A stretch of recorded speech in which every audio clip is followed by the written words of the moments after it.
On tonight's show, we're keeping up with the Joneses, lovely couple, the amazing Mr. Smith and the gorgeous Mr. Reynolds. All the big names are here. Let's start the show!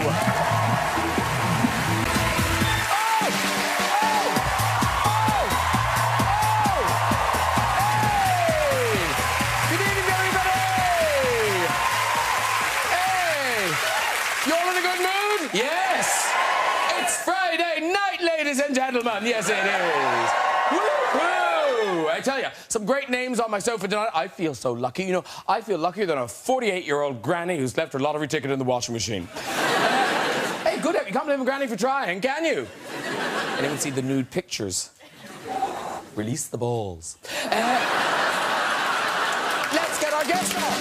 Hey, later we'll have music from our good friend, the extraordinary Laura Mbula. He's one of our finest character actors, who's leading the charge as Captain Mannering in the new Dad's Army film. It's Toby Jones, ladies and gentlemen. Yes! Hey! Hello, sir. Hi, very nice to see you. Have a seat, David. Toby Jones. This lady went from the Welsh Valleys to the Hollywood Hills and won an Oscar for her stand-up performance in Chicago. Please welcome the fabulous Catherine Zeta-Jones.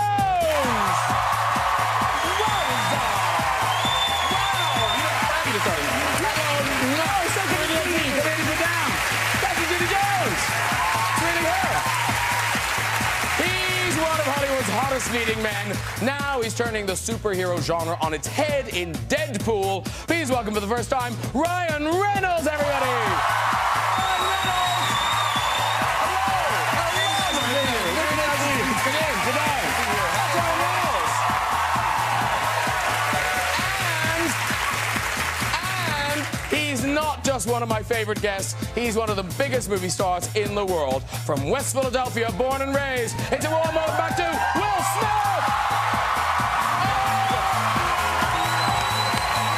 Good to see you. Hello, hello, hello. Very good to see you. Sit down.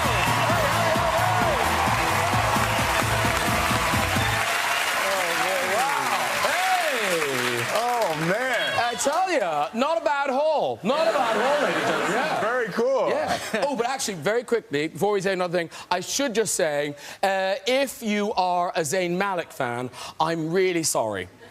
And he's not here. I'm out of here. No, because you were upset. Ryan was upset. I was. Yeah, no, I saw your tweet. I was hurt, you know? Zayn Malik's really making me regret the Zayn Malik tattoo I have on my back. It's making it difficult. Ryan tweeted when he heard the news of the cancellation. Zayn isn't on the Graham Norton show with me anymore. I'll still go, but obviously I got my lips done for nothing. Maybe not for nothing. Maybe not for nothing. Maybe not for nothing. Hello. Anyway, we don't know where he is. But hey, lovely to see you all. Now, this is special, ladies and gentlemen. In the world of show business, we don't often get to say this. 4 happily married people on the couch. Not to each other. The Joneses not related in any way. So, sorry, I need to make an announcement before we...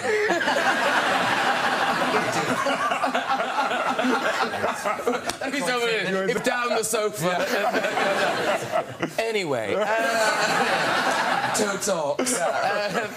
No, so Ryan, you and Blake have been married for? Oh God, don't do this to me. 4 years. Good. 3 years. Are you guessing? 3 years. I'm starting to believe it. Yeah, well, 3.5. Yeah, well, we were going half. You just go, you know. You guys just... Yeah. Okay, yeah. Good luck with getting to 4. And Catherine Michael, you've been together a long time now. 15. Together 17, married 15. Wow. Will and Jada? I know that. Together 22, married 18. Wow. Very good. But Toby and Karen beat you all. Together 26, married 1. Wow. Now, what happened there? Like, were you saving? Yeah. I wanted to be really nice. I wanted to be really nice. Yeah. Now, what happened? Well, I think we're... Sorry, this is none of my business. It's just interesting. Well, we proposed and accepted about 3 or 4 times, and every time, you know, I proposed once, yeah, let's do that, and then, yeah, we'll do that. And then the next time, nothing happened. And the next time she proposed to me on a leap year, and I said, yeah, absolutely, you know. Yeah. Nothing happened. And then the third time, I proposed again, nothing happened. Then we said we've got to stop proposing. Yes. Because we couldn't really agree on how to do it. We knew how to do it, obviously, but we didn't agree how to do it, as it were. We're still talking about getting married now. Yes, yes.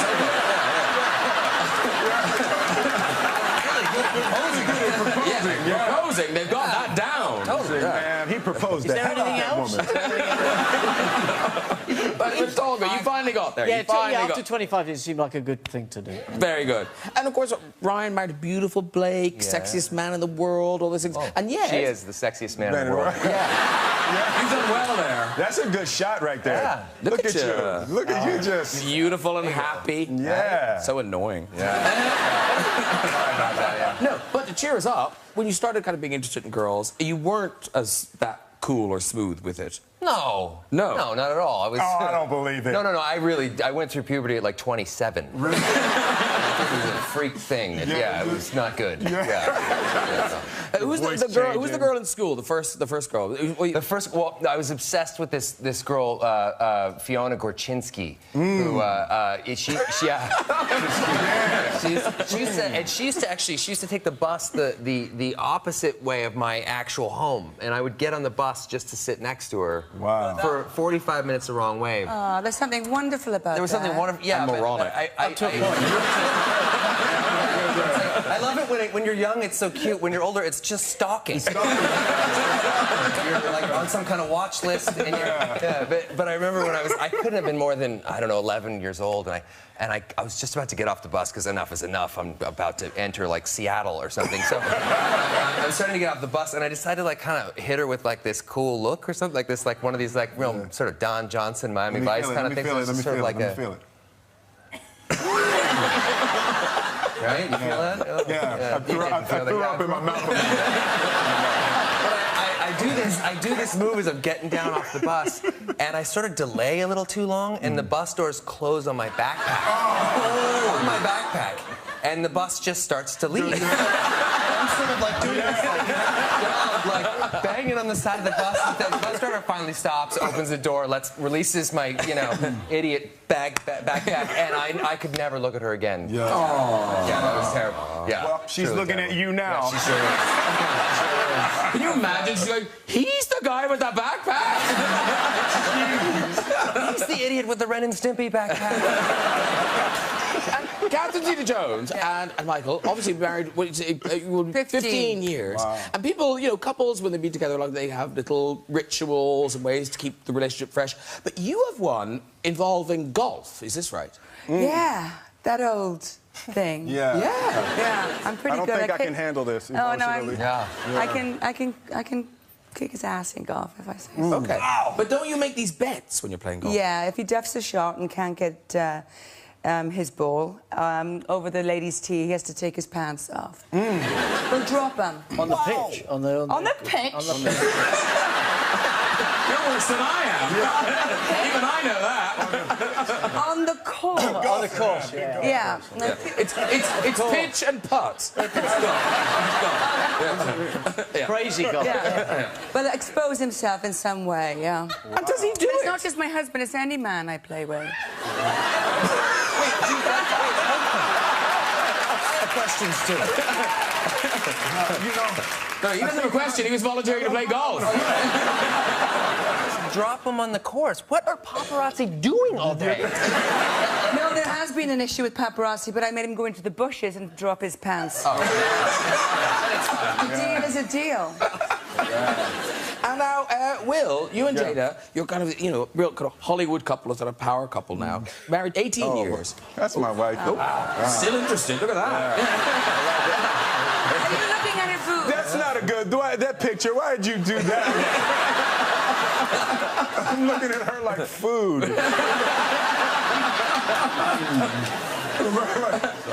Like I'm still breastfeeding.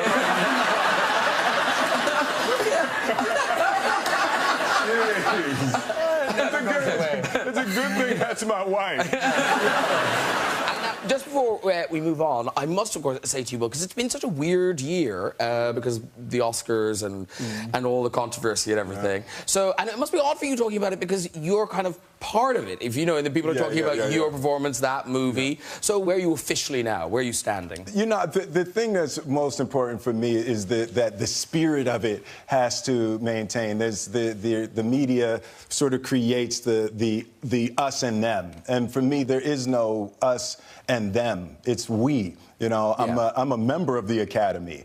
You know, so I felt very seriously that there's a sort of a kind of a regression that in America in general, a regression towards separatism and racial and religious exclusion. So for me, it's more about putting my hand up and, you know, reminding my community, the Hollywood community, that we have to lead, that, you know, diversity is America's superpower.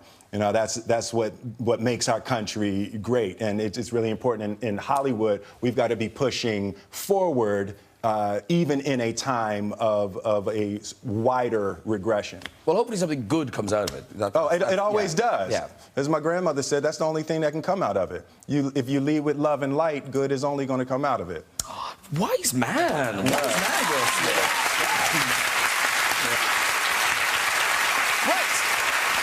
Will Smith, ladies and gentlemen, you are here with the film Concussion. It tells an extraordinary true story. Which I think, was this story like well known in America? Because it wasn't well known here. You know, it wasn't really well known in America at the time. Since I took the film, it's been really well known. Yeah. But it's you know, the story of essentially there's a brain disease that American football players, and it's actually expanded beyond American football players who, you know, rugby and you know, the Australian rules and soccer even. But this is the doctor who discovered the brain disease that the players are getting. And it opens here on... It's a big comedy. No, it's really not, but it is a terrific story. And it opens here on the 12th of February. And I think often in this country, if we hear a movie is about American football or baseball or something, we think we won't get it. But this is really accessible because I think, because it's told from the doctor who also doesn't know American football. Absolutely, yeah. There's the doctor, he was a Nigerian immigrant, so he came and he discovered the disease. He's a forensic pathologist, so I had to see autopsies to prepare for this role. Oh. Yeah, and you don't go to autopsies. That's as a general rule. As a general rule. And so, hey man, we going to an autopsy tomorrow. Just don't go. Don't go. But it was definitely a jarring experience. Yeah. Is there no solution to the problem? Well, what it is that for American football, the helmet actually presents a greater problem because your brain is completely disconnected from the skull, sitting in a fluid. So in the film, we use the illustration of an onion inside of a jar, and it's just free flowing. There's nothing you can do. You can put an exoskeleton over it, you put the helmet over it, but you still don't stop the onion from hitting inside, and that's what happens to the human brain. So also, it's a multi-billion-dollar industry. I mean, I know it's a very difficult thing to stop. Yeah. Toby, you should not play American football. I'm not going to take that. Please, just give that dream up, Toby. Yeah, just give it up. Give it up. You can't take a man's dream like that. Well, listen, we've got a clip. This is you as Dr. Benedict Omalu pleading with a representative from the governing body of football at the NFL. Yeah. It's powerful stuff. Oh, man. And you were saying, Dr. Omalu, he loves that this film's been made. He loves that he's now you. Yeah, no, he is. Oh, yeah, look at that. That's what his face looks like all the time. He is so completely happy. All the things that he suffered. And it's funny, he sent me a link. There was a Nigerian comedian that was talking about my performance in the movie, and he said, Will Smith is doing a Nigerian accent in his film. And the haters will say that it is no good. But I think that is not true. I think he sounds like a Nigerian with a concussion.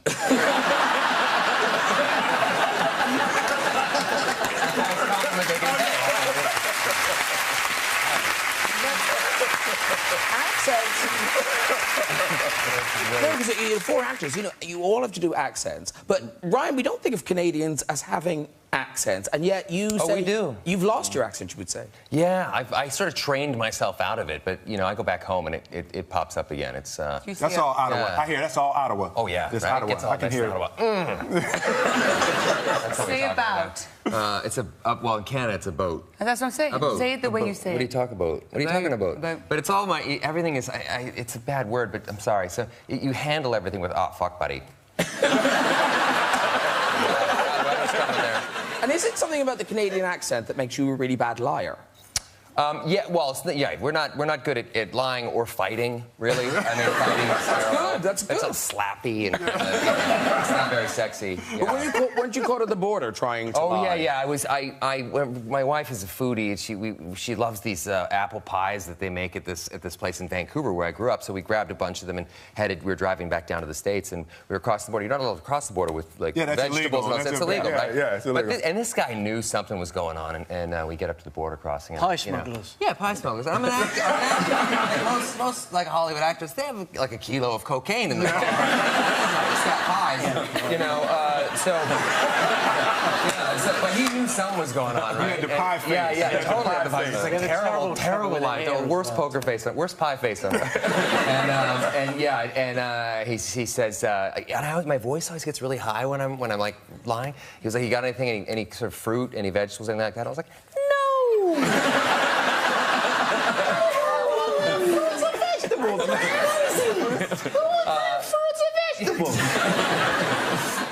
And he's basically he just had me on the hook, and he looks at me and goes, "Hey, I remember that. You remember that movie you did? That movie Just Friends?" And I was like, "Yeah." And he was like, "You know that song at the end of it where you sing that's I Swear by All for One?" And I was like, "Yeah." He was like, "Yeah.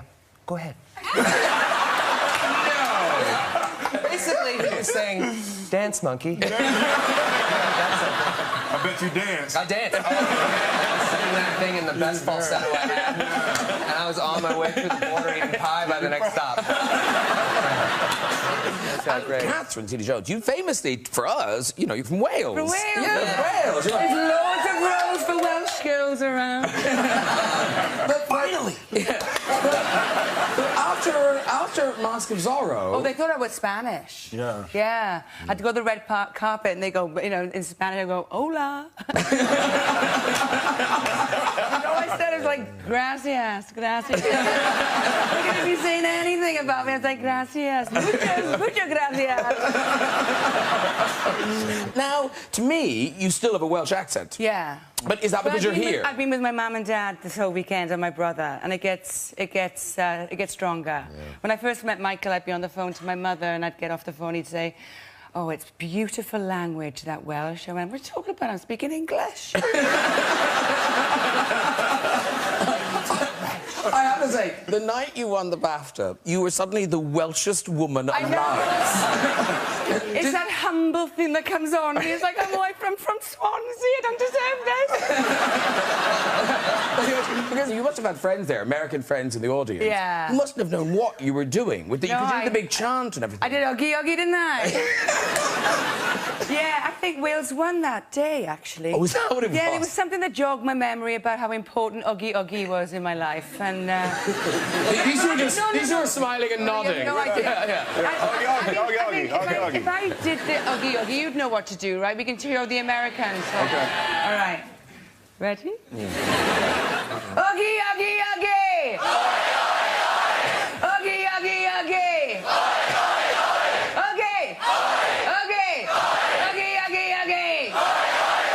Now you can do that. Take that home. Yeah, we're gonna take that back to because ours is like say ho. Yeah. In Canada, it's sorry about that. That's in the stadium. Not too bad. Finally, ladies and gentlemen, Ryan Reynolds brings us Deadpool. Okay. Yay! I I love that poster. Yeah. That poster tells you everything you need to know about this movie. Yeah. That's a really good poster. Yeah. There's a man in a very tight red bodycon. It opens here on February the 10th, and this must feel great for you, because this has been a labor of love getting this made. Yeah, it's been the best and worst relationship I've ever been in. It's 11 years I've been trying to get this movie made, and you know, we had a script, we did that about 6 years ago, then we did a little bit of test footage for this movie. That test footage sat on a shelf at Fox for 4 years, and then about a year and a half ago, somebody accidentally leaked it on the internet. Was that you? Super crazy. Wow.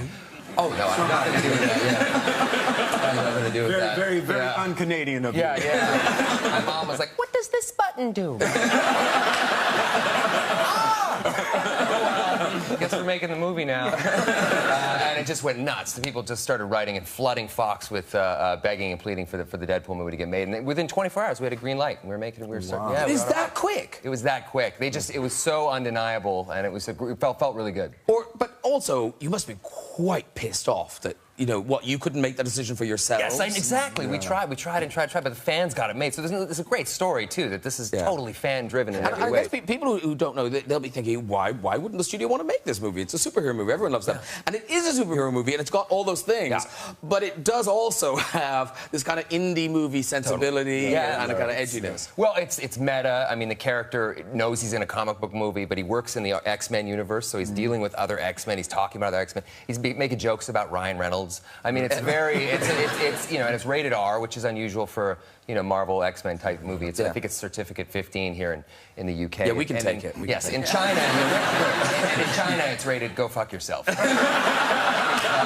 Basically, they're not showing Wash it there. their hands. So it's sad. I wish they could show there, but so it's a pretty unorthodox film. And also, what's great is to reflect like that poster, but also you've done other posters. Oh man, unorthodox. The marketing of this movie has been so much fun. Are you involved in these things? Completely. We love it. We're like giddily texting and emailing each other in the middle of the night, like, what if we tried this? The emoji poster. I love the emoji poster. Yeah, that was pretty great. Deadpool. Deadpool. Yeah, it's Deadpool.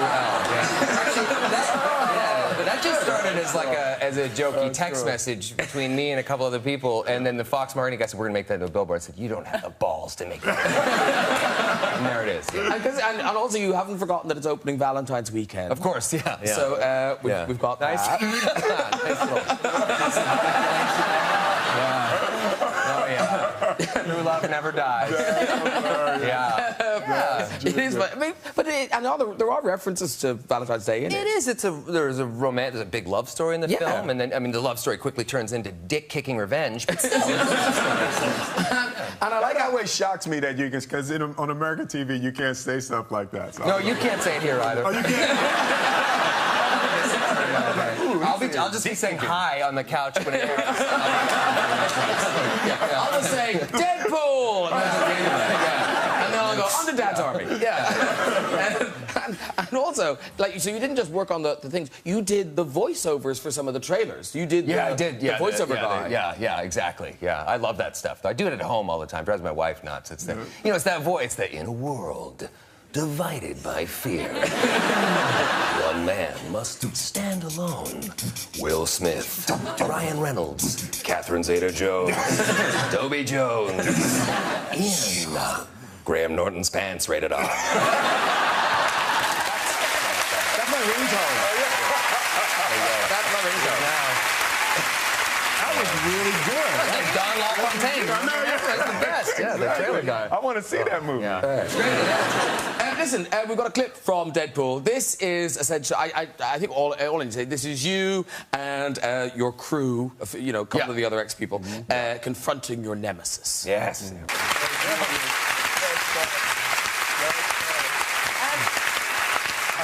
You don't think about it watching the movie, but there is kind of a weird link, because is it true the director based some of the fight moves and the kind of on Muhammad Ali? Yeah, some of the big fight scenes are, sorry. The other Muhammad Ali right here. Yeah, some of it was based on Muhammad Ali. Just that idea that how he sort of got in people's heads. I mean, he was punching them in the brain as much as he was punching them in the face. So yeah, a lot of it is that sort of floating kind of thing where he's just, it's a psychological warfare as well. Because when you were preparing to play Muhammad Ali, so watching tapes, how many hours would you spend watching tapes? What I used to do is there was a way that his arm moved, and Michael Mann, the director, wanted me to burn neural passages, right? So I would sit in a dark room for 20 minutes at a time, but for 2 or 3 hours a day, just in a dark room, and I would watch a loop of him doing the jab, doing the jab, doing the jab. Wow. Yeah, trying to burn neural passages. It didn't work. It was a bad idea from the beginning. Damn great, something worked. Yeah. And Toby Jones, you've been in some big superhero movies. I thought you were going to say Captain Mannering. Did I burn something? I wasn't asked to do it. No, you were in Captain America and Hunger Games. You were in that. Did you get to do stunts? No, I get to watch people do stunts. And I contrive special powers, because in the Marvel stuff, I'm Arnim Zola, a sort of German nefarious doctor, evil doctor. I'm against Captain America. We may run into each other, I don't know, in the future. But at the moment, I'm just preoccupied with Captain America, dealing with him. And is it extraordinary for you now when parents tell their children that you are Dobby from Harry Potter? Well, it is, because I think they look at me and think, well, he's not that big. Maybe he could fit into a costume as Dobby. Are his eyes... there's always a slight moment of assessing whether I'm tall enough. And then I say I'm only partly responsible just for the voice, but then there's always the kind of, can you do the voice on the phone? Can you speak to my mother? But now, apparently, being Dobby brings with it its own sort of fan mail. Yes. There's a certain kind of fan of Dobby that you think, well, you're not really a child. You're an adult, and you're asking me to write a little legend for your partner in which you say you've been a really, really bad Dobby. And as you know, Dobby gets hit, taken in the wrong context, it could be implications of sadomasochism. We never imagined Harry Potter would go there. It's very dark, Toby. Hey, man, I only sent that letter because I appreciate it. Can I get your email? Yeah. And very quickly, I'm so sorry there won't be more Hunger Games, because this character deserves a spin-off.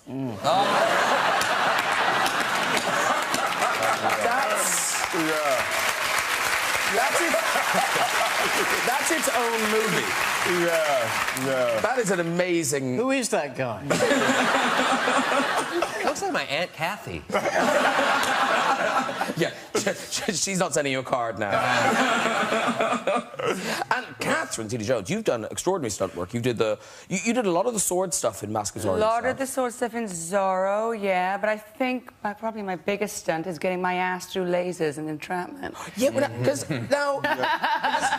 But did you have to be able to do that? I'm sorry, was that my external voice? Wow. We used to watch that trailer on a loop. I remember that scene. I was by myself. That's burned onto a neural passage. That one worked. Exactly. Okay. Now, Dad's Army hits the big screens next Friday with Catherine and Toby. And Toby, for you, taking on Captain Mannering, I mean, because Arthur Lowe is so loved and it's still on telly all the time. Yeah, every Saturday. Yeah, so how daunting... It was 100% daunting. It was something I thought very, very carefully about. And then I saw the script, but I suppose more importantly, it was seeing the other actors involved. When you think, oh, I can't play that part. I loved Arthur Lowe doing it. And then I saw the kind of actors they were getting involved with the script, and then Catherine came on board, and it became unturned down. And it sort of became a selfish decision that it just looked so much fun to do. You know, sometimes with a job, you just go, in the end, I just want to do those stupid things with those great actors, you know? Yeah, and because I think that's what makes it... Because I think everyone was kind of nervous, but then when you saw the cast, you're like, oh, hang on, this is a good I want to be in that gang. I want to hang with you guys for a while. And of course, less pressure for you, I guess, Catherine, because your character is new. Yeah, completely new. I get thrown into Warmington-on-Sea. I'm a journalist doing an article on the Home Guard, and I cause a bit of havoc, really, throughout. She falls for me. I can see that. I can see that. There's a big love affair that goes on. But exactly the same as Toby said. When I saw the plethora of fantastic actors, this one being right there, I wanted to be part of it. And actually, what's nice about it is you don't... I mean, it is a standalone. It's not. It's not like full of in-jokes. Well, obviously, like a TV comedy's 25 minutes long, and in a movie, what's great about the script is they had to find a way of extending it. And they could do a scale, a story of scale in a way that you can't do in a half-hour studio sitcom. So there's... you know, it's based on a true story, what happens in the movie. It was Operation Bodyguard, where the Allies used can I say this? Inflatable tanks. Yeah. Oh, you blew everything. Spoiler alert. The inflatable tanks won't ruin your enjoyment. Look, let's see a bit of Catherine, Toby and the boys in Dad's Army. This is a taste of the trailer.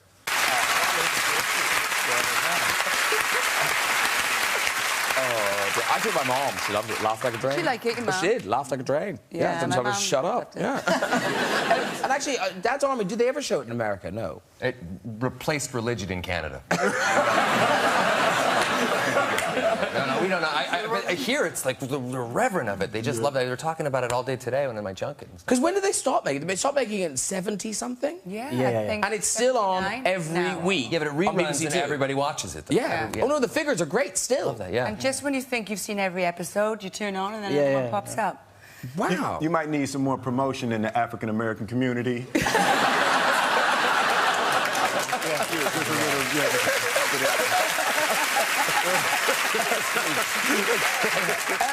It's music time. I don't know if you're familiar with this lady, but she is stunning. We have been waiting over 3 years for this moment, but she's back now with her second album. Here performing her current single, Overcome. It is a warm welcome back to the lovely Laura Mvula.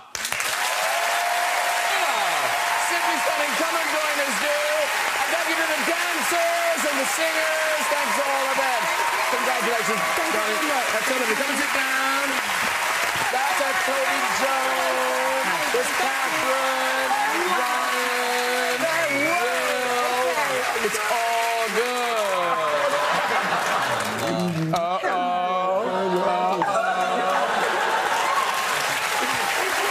I'm excited. How about you? Now, I'm hoping Toby doesn't suffer from allergies. Sorry. That is gorgeous. Thank you so much for that. Really, really lovely. It's the new single, Overcome, and it is out now. It's out now. It is. Oh, my goodness. I've heard it on the radio and everything, Laura Mvula. It must be so nice for you to have a new song This out. is special because, remember, my first ever TV moment was with you. Yes, it was. You remember that? I do. 3 years ago. Look at you now. So thank you. Well, I wear feathers and You've killed a flock of something. I've been driving the countryside, forget roadkill, and now I'm back. Well done, you. And there's a whole album, finally, because we really, you know, because the fans, I'm one of them, we've been waiting. So it's called The Dreaming Room, which is a lovely name, and that's out on the 6th of May. Yes, it is. Gorgeous. Yeah, it took me 3 years to come up with some new songs. I'm not ashamed of that. No, it's a lovely song. I'd wait for it. Yeah. It's taken me like 14 years, so. Well, yeah, it takes That would a take minute. me 100,000. Okay, thank you. You'd have to die and be born again. Listen, it's so lovely to have you back. And congratulations on that single. Hope it does really well. Thank you very And much. can't wait for the album. Laura Mvula, everybody.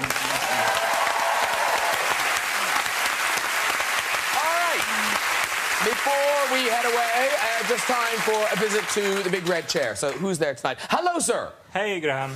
Hi, what's your name? I'm David. David, lovely. And where are you from, David? We're from Hungary. Oh, from Hungary. Okay. And what do you do here? I have 2 jobs. My main one is a hospital job. The other one is a weekend job working as a receptionist in a gym. He's got it covered, ladies and gentlemen. Yeah. Hospitals, gyms. He's all about. He's made Britain healthier while he's been here. Yeah. Thank you. We all thank you. Okay, off you go with the story. So I'm originally from Hungary, but my first visit to New York, I was on a Christmas party with a bunch of people I didn't know very long. And it was before cell phones, so there was a phone in the living room. I made a phone call to my cousin, had a brief conversation in Hungarian, and at the end of the conversation, I was like, pussy, pussy, mwah, mwah, mwah. Ooh. Oh. Well, everybody in the room froze, looked at me, and I was like telling my cousin, why is everybody looking at me? And my cousin said, do you know what you just said in English? Because in Hungarian, pussy means kiss on the cheek. Ah. So I didn't mean that here. but I didn't realize. I doubt it means that in Hungary. I didn't realize it either until until everybody looked, and it was children, and it was a Christmas party with kids in there. No, that's wrong. Oh, yeah. It spoils it. It spoiled it at the end. Well, hold on. One second. On the cheek. Here we go. There you go. Now you know what I could say.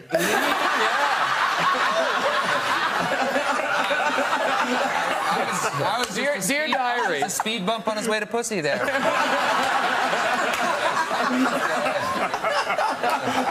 You slowed him, but you didn't stop him. Okay, who's up next? Hello, sir. Hello. Who are you? I'm Paul. Paul, lovely. And what do you do, Paul? I'm a tour guide. A tour guide? Yes. Oh, around what or where? The BBC. You want me to just flip them? No, just flip them? If the walls could talk. And in this... No, never mind. Okay, and is your story about that, Paul? No, it's not. Okay. All right, off you go with this story. Well, my son Jay is about 18 now, so he'll kill me for telling this story. But when he was very little, I took him swimming.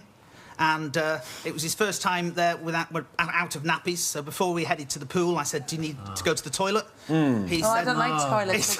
He said no. So we got in the pool eventually, and as soon as we got in the pool, he needed to go to the toilet. So we went to the toilet and came back. So I was a very bad father then. I whispered in his ear, if you need to wee again, just do it in the pool. No one will know. Everybody does it. It's OK. Oh, wow. And, of course, I regretted this 5 minutes later when he stood very proudly on the side of the pool, peeing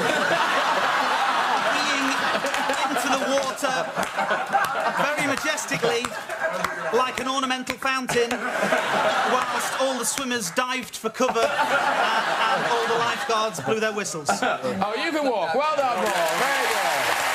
Good story. Good story. Well done, everyone.